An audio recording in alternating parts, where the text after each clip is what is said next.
带追查事件真相，掌握证据变化。观众朋友你好，欢迎持续加入新闻大白话，我是主持人谭一伦。节目一开始来介绍今天的特别来宾，首先是前立委邱毅，主持人好，大家好。还有前驻纽大使谢文吉，主持人好，各位朋友大家好，以及军事专家施小维。主持人好，大家好。好，观众朋友，我们还是要带大家来看哦，美国跟伊朗最近的情势发展。好，现在呢，美国媒体有特别的指出说啊，美军未来几日会向中东增派数千兵力，持续的施压伊朗。好，所以有代表这场战事哦，不像川普说的已经结束了嘛，好，美国的官员指出哦，这次调派的部队包含了航母布希号，还有数艘军舰随行，大约是6000名的官兵随行部署。那另外有2栖的攻击舰全狮号的战备群跟他搭载的第11陆战队远征部队大概是4200人，好，预计在本月底就会抵达中东。那这个举动哦，正值川普政府一方面试图以海上封锁等方式来施压伊朗来达成协议，那同时又考虑哦，如果当前停火无法维持，就可能进一步的空袭伊朗，来展开一个地面的行动。好，简单来说4个字，就是边打边谈，就是这样的态势。好，那目前哦，美军在中东部署哦，哇，蛮多人的，是5万人。那布希号航母哦，正在绕行非洲哦，前往中东，所以也是快到了。那另外全狮号稍微比较远哦，它也在关岛附近。那预计在本月的下旬会抵达中东。那我们要带大家听一段哦，因为美军呢，它发布了一段无线电的通讯录音，我们先听听它里头讲什么。The U.S. has announced a formal blockade of Iranian ports and coastal areas. This is illegal action. All vessels are advised to immediately return to port if leaving and discontinue transit to Iran if that is your next port of call. Do not attempt to breach the blockade. Vessels will be boarded for interdiction and seizure transiting to or from an Iranian port. Turn around and prepare to be boarded. If you do not comply with this blockade, we will use force. The whole of the United States Navy is ready to force compliance. Now. 好，这就是美军的行动，也就是封锁伊朗港口的这个部分哦。那现在也说超过100架美国飞机支援对伊朗的海上封锁，那军方就扩大了监视还有执法的行动。那这次的封锁是由10几艘的军舰跟大量的空中支援力量来执行。那参与的包含是战斗机、侦察机、无人机跟加油机，分别从区域基地有1艘航空母舰跟1艘2栖攻击舰来进行起飞作战。那现在大家就很关心到的是福特号，哇，因为它实在在外头好久了，它是打破了现代美航母部署时间最长的记录。从去年6月起航，原本计划在假期前就要返回，就经过2次的延期哦。那这个舰已经部署了大约是10个月。我想我这个福特号上面的官兵一定想什么时候可以回家哈？之前还传出有这个火灾的事情嘛，很多人都觉得是里头的官兵放火的，然后这个是传闻。但是现在美国海军说啊，这次的部署可能会持续11个月。好，真的是福特号最近发生了这个舰上的火灾，也导致了数百名海军说是没有床可以睡等等的状况非常的多。好，所以我们要再看到美国如果继续海上封锁啊，伊朗放话说会封锁红海等3条重要的航道，所以伊朗军方警告啊，我手里还有牌哈，我的牌就是如果美国你继续对我实施海上封锁，我就封锁红海、波斯湾还有阿曼湾等重要的航道。好，有点类似鱼死网破反正伊朗nothing can lose 好，那当然伊朗呛美泄中现在第2轮的和谈在即，川普仍然是呛摧毁伊朗，但是伊朗的总统裴泽斯基安说你凭什么？我们来听听他怎么说。ما نه به دنبال نارامی هستیم میفهمیم که نباید بجنگیم برای اینکه مملکتمون باید درست بشه اما میفهمیم اگر حمله کردن به ما با قدرت بیسیم و در مقابلشون سرخم نکنیم چه حقی اینا به کشور ما حمله کردن چه گناهی داشتیم ما我自己感觉就很像2个朋友之间突然被人家揍一拳，我也会说你凭什么？就是这种感觉。伊朗总统也特别讲说，他们感谢中国，期待2国的关系要继续稳固。我们再来听听他怎么讲。ما از دولت چین از رئیس جمهور چین و از مجموعه پشتیبانی‌ها و همکاری‌هایی که داره قدردانی می‌کنیم. اونها هم در مقابل ظلم و ستم ایستادن. اونها هم دنبال عدالت و مشارکت و حضور مردمن و از اونها هم قدردانی می‌کنیم و این ارتباط ما با این عزیزان با قدرت ادامه پیدا خواهد کرد. 哦，所以你可以看到现在的局势哦，当然是停火的状态，所以这个外交的喊话变得相当的频繁。但我们要看到了，目前到底伊朗跟美国之间下一轮的谈判是什么时候呢？好，原本传出就在16号，但目前看起来有些变数哦，因为伊朗要将评估到底还要不要跟美国举行下一轮的谈判，那就是伊朗跟巴基斯坦代表团会晤之后，是要评估决定是否要跟美国展开谈判。好，因为上周谈判破裂嘛，那仍然透过的是巴基斯坦继续跟美国进行交流。那白宫则说啊，这个美伊下轮的会谈很可能会在伊斯兰堡来举行。那华府的官员也说啊，美国尚未正式同意延长跟伊朗为期2周的停火。好，所以现在看起来是不是有达成一些共识？我们看到多方消息有讲嘛，美伊可能会在本周稍后会举行一个第2次的谈判，但目前美伊在是否谈判以及谈判时间等问题上面，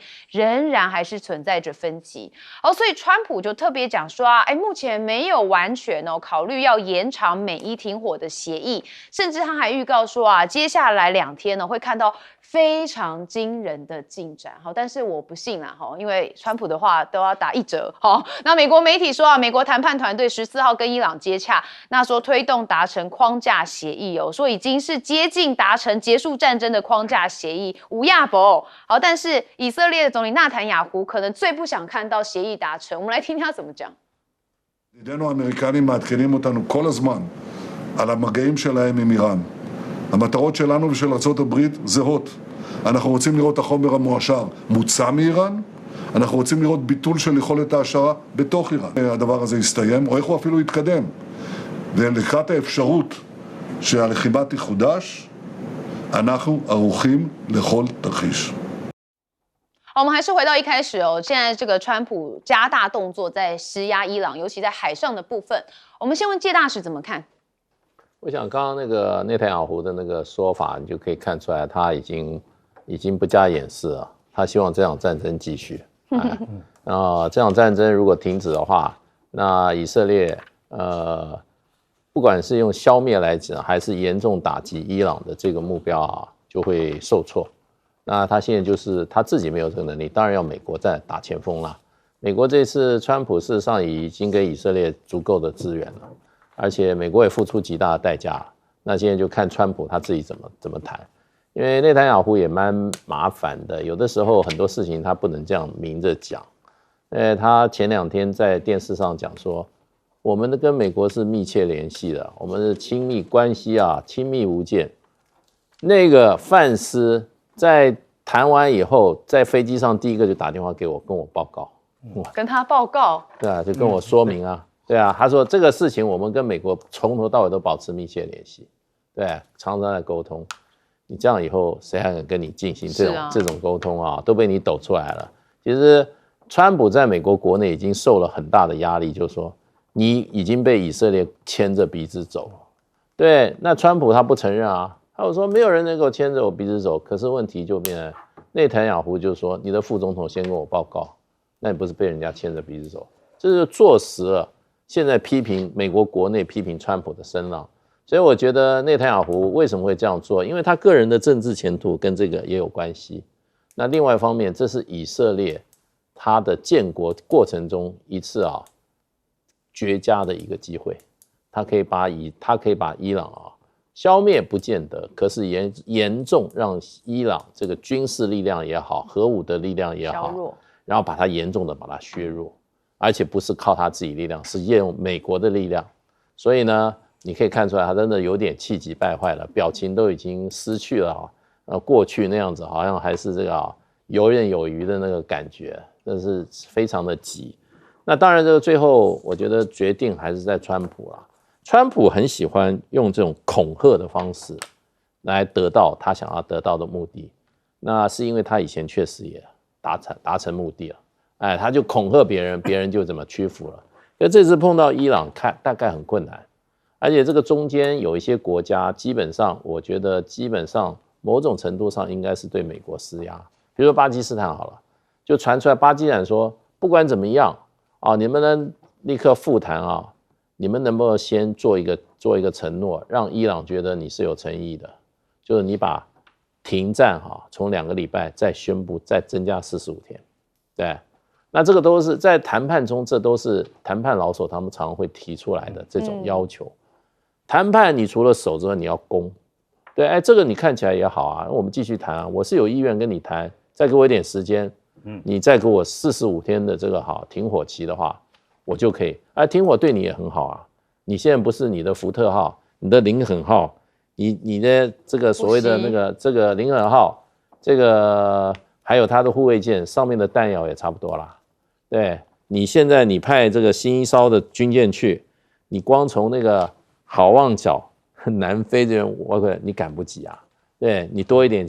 时间，你的弹药补充以后，你将来即使想打的话，你也不是别人不会说你在唬我，你的弹药都不足，哎，所以呢，这种都是在外交的，我觉得就是说在这个台面下大家都在积极进行的。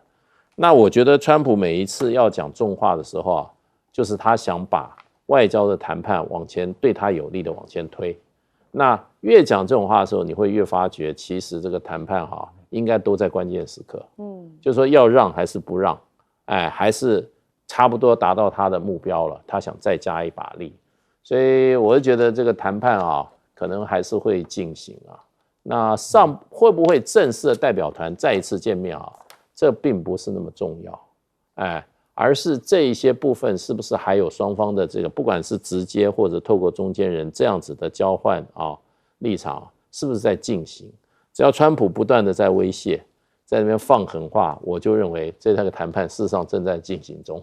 对，所以现在就是边谈又边打，因为我刚刚有讲到啦，目前美军在中东部署大约是5万人，所以现在美军那边还是持续的在戒备当中吗？今天我刚先接续的这个介大使的话，其实现在时间压力是在川普这边。为什么？因为他在这个国会没有授权的军事行动对伊朗已经快要进行到60天了，所以在这个时候，如果他超过60天如果跟伊朗的这个事情谈不出个结果，那其实他到最后要面对到就是美国是不是愿意那个国会要不要授权他能够继续动武下去。所以现在川普来讲，他是时间压力，所以你可以看到他最近把这个军事力量开始往中东方面这边集中。当然，以福特号来讲，福特号这个情况这么多年来看，美国海军航空母舰的这个海外部署其实因为你说航空母舰虽然说它很大我也在上面住过大概7、8天的样子，但是你说真的5、6千人挤在一个大概长30公尺，然后上下大概10来层楼的这样一个空间里面，其实非常辛苦。再加上福特号因为前面之前一些状况然后那虽然说也回到这个希腊去做一个紧急维修，但整体来讲船上的人已经在海上生活10个月了，其实心情会非常浮躁。所以这个时候他福特号调回去，然后换这个布希号过来，然后另外这边的这个林肯号还继续持续。那另外其实他们也集中了2个2栖号战斗群一个是迪利波里号已经就位了。那在月中到月底的时候呢，这个新的全狮号也就位之后，其实变成说让美军在这个区里面，其实在这一次的这个美国跟伊朗的冲突之中，你可以看到美国的不管是海军或空军的兵力，虽然说自己也有损失，但是在战术上来讲，完全压制住伊朗，让他们完全没有办法有那个可以对美国有反制的这个地方。但是就是说美军的这个军事力量，其实从这一次的这个用兵看起来，我个人也发现一个长久以来的问题越来越严重，也就是美国海军军力其实越来越不足以那个长时间的支应这样的海上或者说是大规模的国与国之间的冲突。你可以看到川普他在就任以后，他非常精妙的利用这种快速解决的这样的方式，比如说对委内瑞拉，比如说他这次对这个伊朗整个这个政治的执政阶层快速的这样狙杀的这个方式，去逼迫伊朗对他可能对美国的想要的达到的这个政治目的或诉求能够这个屈服。但是你不可否认，就是也可以看到美国的这个军力其实在这个一连串这个调动中，就拿这个福特号来讲，他又参加了那个委内瑞拉行动，又来到了这个对伊朗的这样一个打击任务。其实在过去的美军的这个情况来说，这样的用兵是非常耗损那个美军的这个军力的。所以也可以看到，就这一次对于这个川普来说，他必须要在我刚刚讲到可能未来大概半个月之内，要设法彻底解决他跟伊朗之间冲突。不然第一，他面临到国会；第二，面临到在部署在这边的美军这个长时间的这个部署过度的这个耗损，然后甚至于这个过度的耗损会延续到后面大概至少1到2年之内，美军的海外那个作战部署都是会影响到。所以这个地方我们先必须要观察看川普到底要在这个半个月之内要做出什么样的决定。好，所以有很多人说，川普上任之后啊，这美国的国力看起来是往下坠的幅度比较大。邱毅委员，川普最喜欢玩的谈判游戏啊，用学术的术语来说，就在玩 Chicken Game， 又叫胆小鬼游戏。那要玩 Chicken Game 的话，你就要把自己扮成一个庞然大物，让对方认为你很强，所以只好退让。而川普这个做法4个字叫极限施压。那这一次川普选择的极限施压的手段是什么呢？一开始他想要封锁这个荷姆兹海峡，后来发现要封锁荷姆兹海峡谈何容易，所以就缩水，变成荷姆兹海峡沿岸的伊朗的港口。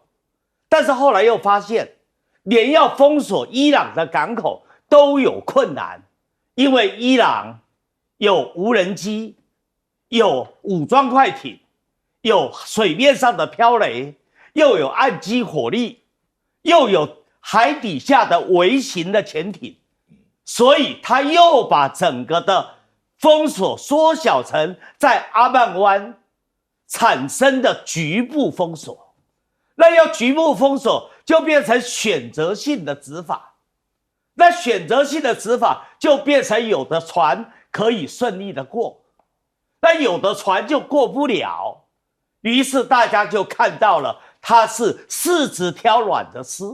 例如像中国的复兴号，中国的复兴号已经被美国财政部早就列入黑名单，但是它就可以过了。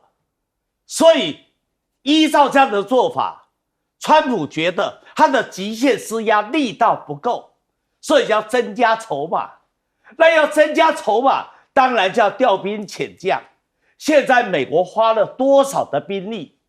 花了16艘的战舰，然后再加上上面的上百架的战机，然后再加上黑鹰直升机里面载满了特战队员，随时可以降落到别人的船上去进行临检，用这个方式来恫吓，来进行封锁，希望伊朗能够就此屈服。那伊朗的对策是什么呢？刚才电视墙里面也特别提到，伊朗的总统佩泽西奇扬，他的做法是什么？他的做法就是扩大结盟。因为美国大，伊朗小，两个要谈判，小的当然谈不赢大的，所以小的要扩大结盟。你看看他2句话的重点，第一个，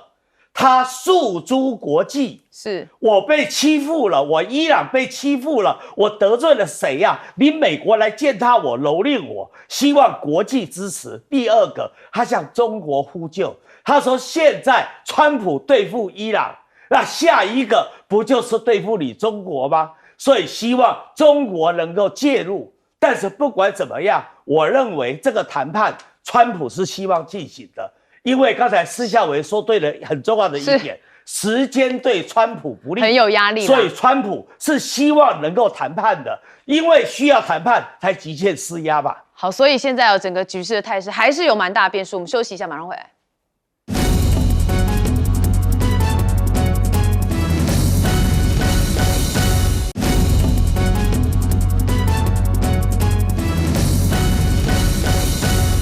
好，现在美方这边又有一些军事意外，我们看到这是 MQ-4C 的海神侦察无人机坠毁。好，这个美国海军已经证实了，说这 MQ-4C 的海神无人侦察机在4月9号的时候坠毁。好，虽然具体的原因仍不明朗但是他们把这起事故定为是事故的状态那它最后被追踪到是在波湾的国际空域飞行，朝着伊朗的方向飞去，但是目前还没有任何的证据显示它坠毁在该国，也就是伊朗这边。好，那如果呢敌方回收了这套系统当然会对美国造成很重大的情报损失。那即使只是残骸的回收，也可能会被伊朗用于宣传的目的。好，这是比较新的讯息。那我们来看到，目前这个《金融时报》也有相关报道说伊朗的伊斯兰革命卫队已经借由了秘密部署一枚中国制造的间谍卫星以协调攻击的行动，那对美国的空军基地跟区域民用基础设施来进行精确的打击。好，那当然协议的这个部分大家也觉得没有很平静哈，因为现在川普才刚喊战事近尾声了，但是伊朗被抓包是紧急修复了他们的飞弹基地。好，这是根据 CNN 审阅的一个卫星影像说伊朗疑似正在利用这段停火的空档，加速的修复先前遭空袭破坏的地下飞弹的基地出口。我觉得蛮合理的啊，伊朗会修复，美方这边当然也会做相关类似的行动好，那当然现在要看到的是美国的这个美制的通讯设备这是已经到伊朗的，但它继而在遇袭的时候突然集体失灵。好，这是在伊朗中部的伊斯法罕省遇袭的期间就伊朗境内大量的美国制造的通讯设备都突然失灵，这系统是操作崩溃。好，伊朗的网络安全专家说这一定是有问题因为该国的通讯网络这次可能受到了4种恶意的攻击，那包含相关产品当中，即使没有网络连线也能启动的后门，他说如此才能破坏设备，所以看起来这个卖给伊朗的一些美国的通讯设备后头是有些玄机的。好，目前看到川普当然是想跟习近平见面，好，那他跟中国的态度呢，目前好像有一点转弯说宣布开放荷姆兹海峡，然后又说中国乐坏了，习近平会给我一个大大的拥抱。我就看当天川习会的时候，川普会不会对习近平大大拥抱？我想习近平应该是不会跟他拥抱，握手是还蛮 OK 的啦好，我们看川普怎么说他说等到几周过后，我到那边的时候，习主席会给他一个大大的拥抱。我们正在非常聪明的合作，而且合作的非常好。这难道不比打仗更好吗？但要记住如果有必要，我们也非常擅长作战远胜于任何人。好，那当然，伊朗这场战事，大家也会说到底会不会影响到5月中的川习会呢？现在川普认为不会影响，甚至他还说他写了一封信给习近平，要求他别做什么呢？就是提供伊朗武器。然后他说习近平也回他一封信，基本上说他不会这样做。那一轮看到的时候想说，哇，这个年代还用写信的？为什么不通电话呢？ WhatsApp 嘛，或是 WeChat 或是 Line 也可以嘛还用写信的，我是搞不懂啦真的是很石器时代。那当然现在看起来就是川普通通都在自己爆料，那他当然也是有一种行为是他对于要跟习近平见面真的蛮心心念念的好，那另外就是中国大陆的外交部长王毅他也跟伊朗的外交部长通了电话王毅是说伊朗作为荷姆兹海峡沿岸国家的主权安全跟合法权益应该受到尊重跟维护，那同时呢，国际通行的海峡航行自由跟安全也应该受到保障。那中方愿意继续推动和平缓和，那最终实现中东地区持久和平稳定，发挥建设性的作用。好，那当然我们还是要来关注一下目前美国的财长是有对中国有一些这个更激烈的话语包含像是中国不可靠。好，那这样子的话语到底会不会影响到川习会呢？我们看到中国大陆的外交部发言人说，对于伊朗的局势中方已经多次的严正表明立场，那同时也证实了中美双方正就川普访华的事宜来保持沟通。但川习会这次哇，远比我想象的更快闪。1天半的时间，36个小时传说会参观的是天台，还有看阅兵仪式。那白宫证实，原定3月底举行的嘛，因为推迟了到14、15号来举行，是5月的时候。那中方会安排川普参观天台，还会举行军事阅兵的仪式。那有知情人士就说其实现在中国官员还建议说川普停留的36个小时之内，除了跟习近平会谈之外呢，15号安排川普参观北京天坛，并在同一天离境。那这个时间我觉得是有一点快啦，那也不知道双方到底的这个细节会讲到什么，因为本来会说讲到3B 嘛，牛肉、波音跟大豆。那这个部分是不是就是只接触这样我们不得而知。好，我们还是看到了 MQ-4C 海神侦察无人机坠毁这件事。我们先问介大使。这个美国在这个伊朗这个战损已经越来越多了其实是这个是海神还有死神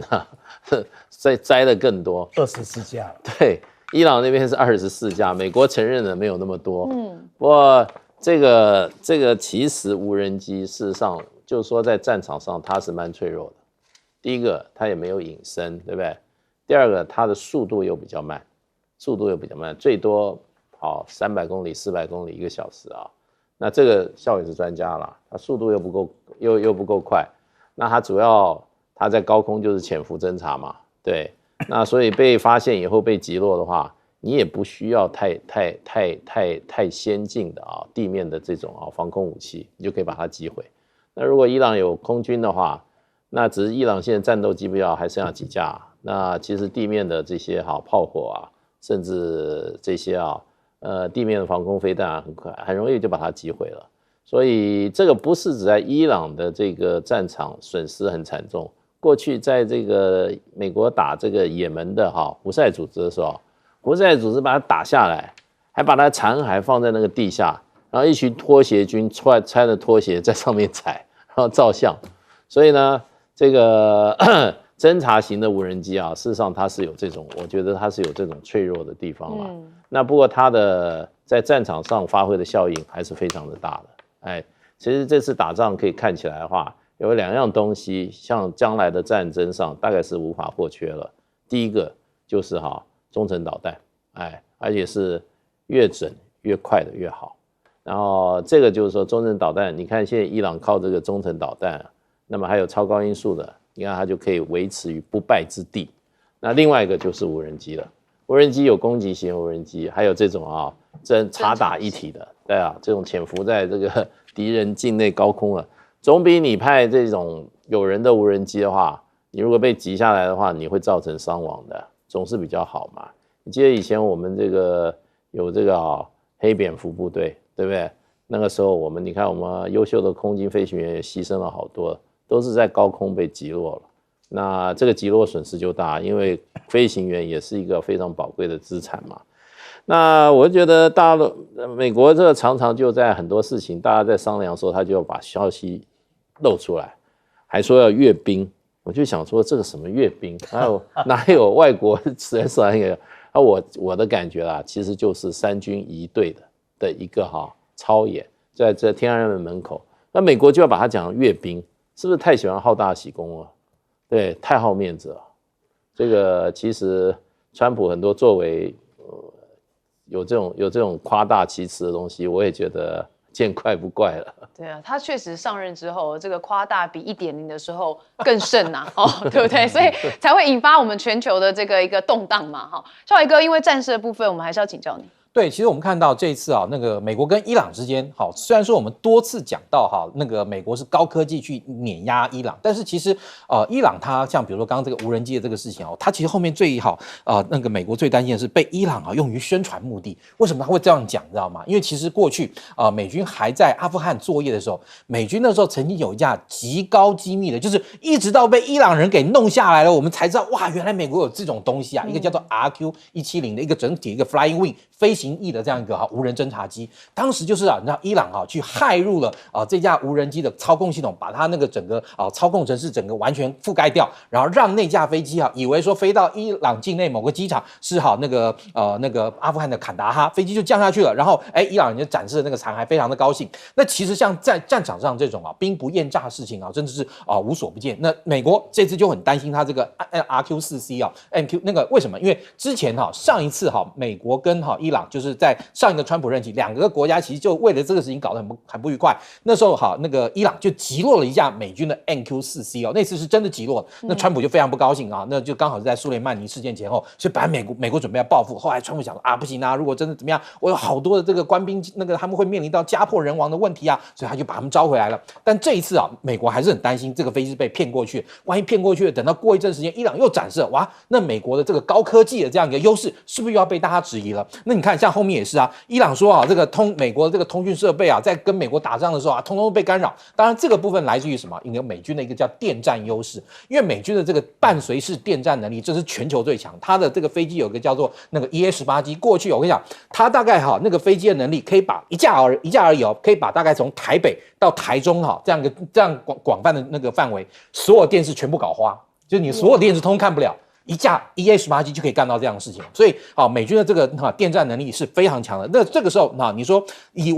我们国军都曾经遭遇过，1999年那时候不是因为两国论吗？所以那时候美军后来曾经为了希望能够知道我们国军飞行员能不能够有效的保卫国家，那时候美国海军派了2架 F/A-18C 到华东外海跟我们的战机进行空中缠斗。那时候我们的战机我们是 F-16，那个美军 F-18，他们数量少，我们数量多，我们30秒就把人家锁定了，然后几乎要把人家 KO 了。但是我们那时候发现，其中一个飞行员说，我原本我的机炮瞄准线看出去应该是这样，飞机应该是在我的机炮瞄准线的这个左边，结果为什么我实际上看到的那个飞机在我右边呢？也就是说，我们的飞机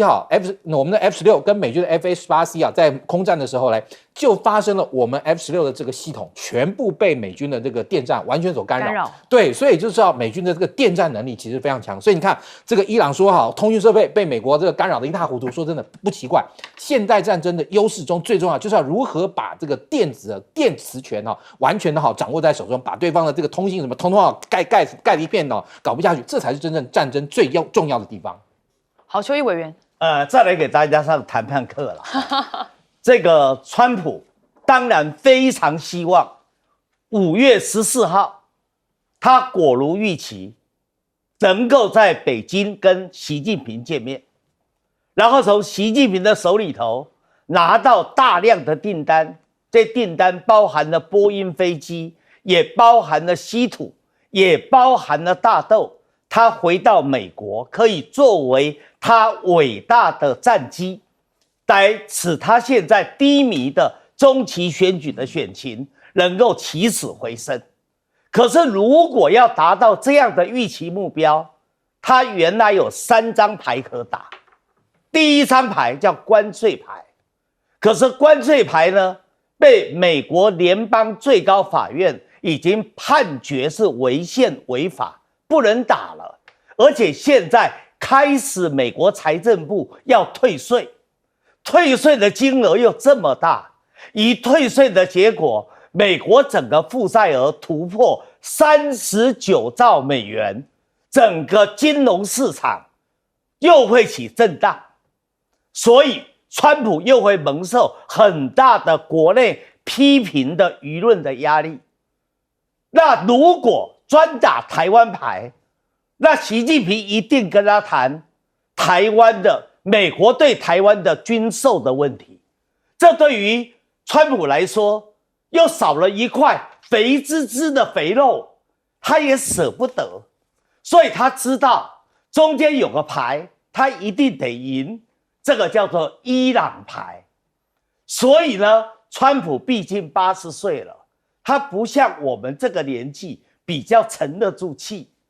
你80岁的人有时候气血一上来，一高兴就把心里的秘密讲出来了。他什么叫心里的秘密？电视墙已经告诉你答案了。他说川普不是讲了一句话吗？他说如果他到北京见到习近平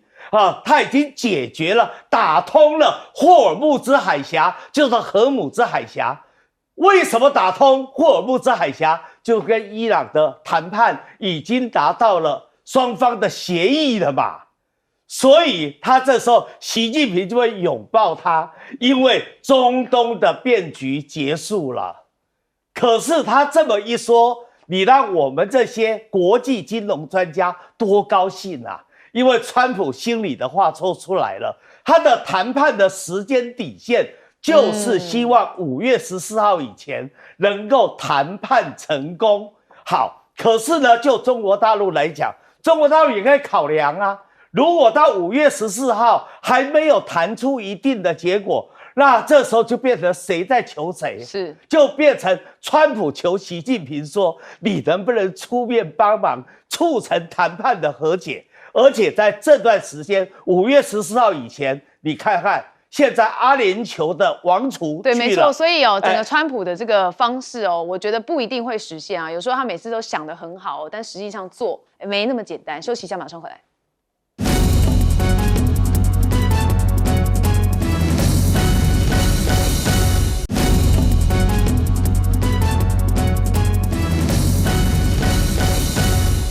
哦，不止美伊哦，包含的是以色列跟黎巴嫩哦，其实他们还在打哦，打成什么样子呢？我们看到13号以色列发动了空袭，击中的是黎巴嫩南部的城市，这叫做纳巴泰医院。那在以色列北部靠近黎巴嫩的边境哦，我们也看到了以色列士兵站在了火炮车旁哦，所以你可以看到这两国啊持续交战，但是其实他们在华盛顿这边的这个驻管的人员代表其实也有谈，但根本就是白谈了哈。你看实际上的战火还是密布。好，16号以色列也空袭了贝鲁特以南沿海公路的2辆汽车，好，地点靠近的是萨迪亚特和吉耶镇，好，位在真主党传统据点之外。那以色列军方就说啊，他们的军队正在黎巴嫩的南部继续地面行动。那过去24小时内，以色列军队袭击了当地200多个真主党的基础设施，那包含的是火箭发射场。那以色列的军队袭击了贝鲁特南部，同时真主党也向以色列发动了火箭。好，以色列国防军呢也动用了大量的兵力来进行空袭。那他说啊，我们再次紧急呼吁你们立即撤离家园哦，前往另外一个地区的以北。那真主党24小时之内对以色列发动的攻击是39次的军事行动。那这是在这个以色列的定居点、部队集结点、军用车辆，还有南部边境跟以色列北部跟以军发生了近距离的冲突，所以看到这个以色列跟黎巴嫩的战火恐怕是没有办法完毕哦。但是现在呢，整个全球的盟友跟这个美国关系越来越恶劣，包含的是美国跟英国嘛。你看英国拒挺伊朗战事，川普扬言下调贸易协议来报复。那意大利也是哦，因为针对梅洛尼之前批评川普不可接受，现在川普也回批梅诺尼说啊，他不在乎伊朗的核武。好，所以你可以看到他根本就是跟所有人为敌哈。好，那川普点火，全世界买单吗 ？CNN 接盟友的噩梦，说不参战也得陪葬经济。好，说啊，这不是他们的战争，而且正持续的吞噬他们的政治还有经济的空间。好，包含我们中华民国也一样。那现在呢，川普最要不得的就是用宗教来进行一些这个讨论，然后像是他又再发了耶稣照片，从之前这个被引发了批评之后，他删掉了，最新贴了这个啊，是跟耶稣一起，耶稣还拥抱他，结果呢又让很多的这个激进的左翼疯子哦，觉得不是很 OK。好，那当然呢，川普也连续开炮批评北约，不提美国，又呛教宗哦，他说教宗你知道伊朗杀了4.2万人吗？好，但我要问川普，你发动这场战争不也死了很多人吗？都一样嘛哈，其实就是要和平，不要战争。好，那当然，美国跟伊朗的网战哦，因为川普自比耶稣图哀轰，那伊朗也释出了 AI 的影片，我们来看一下这个怎么做的。Your reckoning has come. What is this?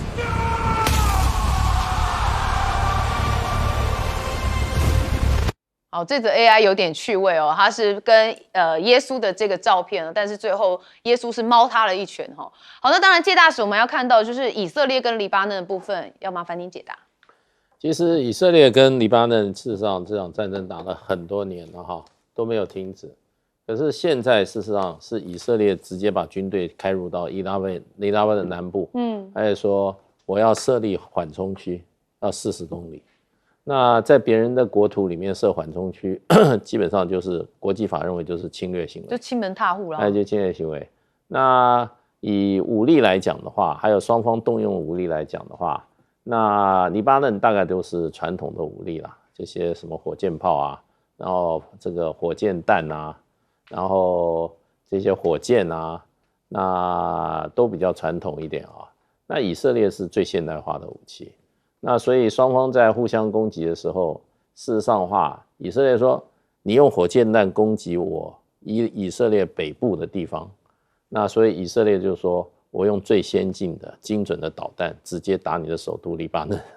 然后攻击了100个目标啊，10分钟啊，造成了1000多人死伤，死亡人数将近300人以上。所以呢，这场战争的话，你要怎么看呢？对不对？就是说是一个不对，就是说实力差距很大的。那以色列你要问以色列说，我是为了防卫啊，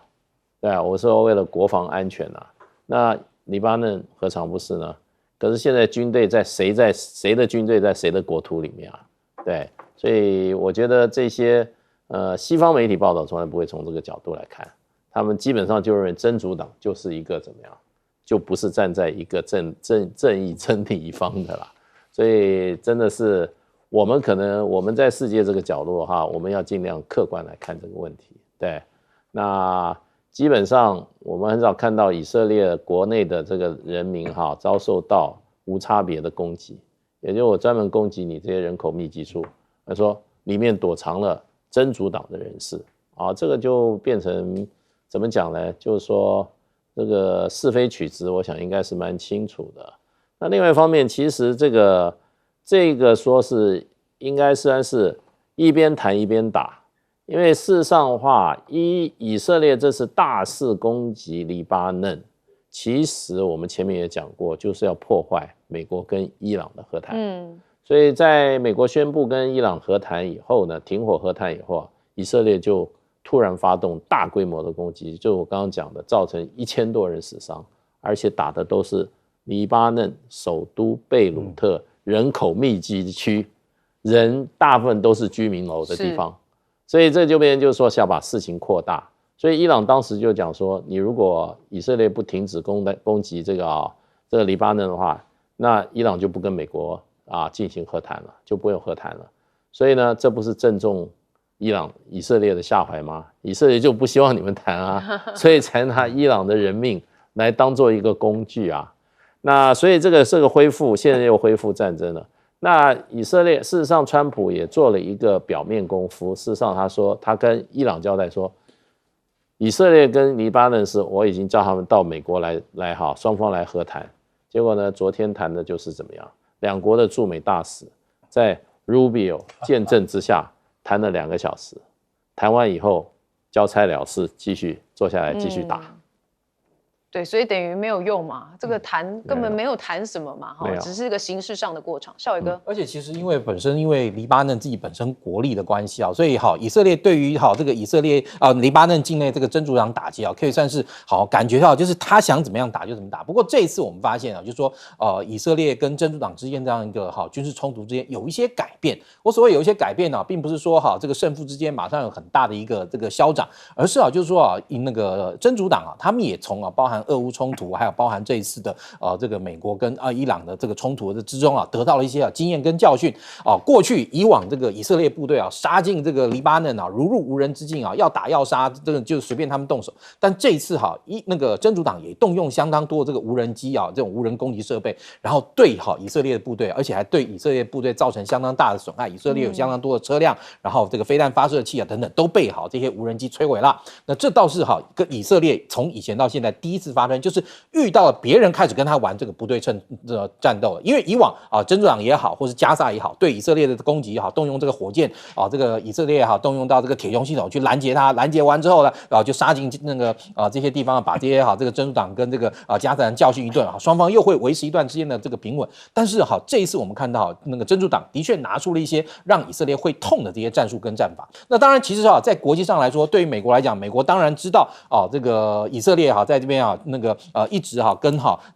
对为了伊朗的事情要让美国不能拖出战局，其实是非常尽力的。但是其实对美国来讲，现在面对更大的危机是怎么样的？是他的盟友们通通不支持他。譬如说，你看美国在这个地球上大概最铁杆的这个盟友英国嘛，基本上来说，你说今天为什么美国跟英国2个国家那么的合因为毕竟2个国家系出同源，甚至于今天我们看到美国在这个地球上实行的这个外交政策，某种程度来讲有非常多这个大英帝国的影子在里面所以说你说这个美国跟英国之间到底谁是那个兄，谁是弟谁是父，谁是子？其实这个还是蛮微妙的。但这次居然对于这个英国来说，英国也不赞成美国这一次这个对伊朗进行这样的军事行动，而且甚至于你看像这个欧洲地区那个原本也很支持这个川普的意大利的总理也不支持他，然后另外像西班牙也不支持他。那川普一直说大家要来加入我的这个团队，然后来对抗伊朗等等。发现北约没有一个国家甩他，甚至于很多的国家还为了这个事情关闭空域哦。上次这个北约国家对美国关闭空域什么时候的事情呢？是1980年代，当时呢美国要从这个英国的空军基地派战机去利比亚去暗杀格达费，就是派轰炸机要去把这个炸弹丢到格达费他家，结果因为就是法国也关闭，西班牙也关闭，意大利也关闭空域，所以变成说美军飞机绕到大西洋绕了一圈去才在格达费家丢了炸弹。那次格达费没被炸死，他小女儿被炸。所以你看就知道这一些北约那个国家其实对于就是说美国来讲，他们还是会分得很清楚，就是说今天如果是我们北约受到了这个袭击，而北约被迫要来这个防卫的时候呢，这个时候我们有支持美国作为一切的这个义务跟这个必须要有所作为。但这次不是明明是你美国自己跑去打人家伊朗的，那你说要我们北约这些国家，我们怎么能够支持呢？所以现在那个川普他面对的问题不仅仅是他马上要面到国会的这个授权的这个问题了，另外其实他这次那个盟友们都不支持他。其实在台湾还有人鼓吹我们要派个猎雷舰去帮忙如何。这其实说真的现在这个事情在这个世界上有很大的这个争议点的时候，我们在这个时候其实相对来说要保持低调。对，越低调越好，不然很多事情误判可能会引火上身。邱毅委员，以色列跟黎巴嫩的这一场的会谈，最后有3个结论，3个结论内容归纳起来，就是让真主党逐渐的解除武力，也就是让真主党消灭掉。所以这个会谈叫做假会谈。为什么会有这个假会谈呢？因为在巴基斯坦伊斯兰堡第一次要谈的时候，伊朗的首席谈判代表他的议长提出了一个条件，说以色列要先停止对黎巴嫩的攻击，所以才会有说以色列跟黎巴嫩另外再找个地方再去谈。这主要就像是一个大水缸里面，我开个孔，让水流出来，让巴基斯坦伊斯兰堡的谈判可以顺利的进行。但是当时候卡利巴夫，也就是伊朗的议长不查，并没有去坚持，所以这一个以色列黎巴嫩的谈判注定不会有任何正面的结果，它只会让纳塔尼亚能够拿这个来向耶路撒冷的法院提出申请，看看他可不可以不要出庭，因为现在战事仍然非常的紧张，因为黎巴嫩真主党跟以色列仍然在交战，所以他不能出庭审理，让他的贪腐案的审理能够继续的往后延宕。好，另外一个就是我刚才一直谈的理论，在谈判的过程里面，美国因为川普的个人的性格跟风格，使得他非常的傲慢自大，他的2进攻比1进攻时候更加的傲慢，加上旁边都是一堆像赫格斯基这样的马屁精，所以使得他得罪了许多他的盟友，这样也使得美国在整个谈判上就产生了很大的压力，因为他的结盟对象越来越少而且大家慢慢的同情伊朗所以伊朗的盟友增加，所以原来是一个大跟小的谈判，现在大在缩小，小在扩大，所以对美国越来越不利。这就是我们从第一段一直谈到现在，一直说时间对川普不利，但是川普基本上心里也很急，所以他的极限施压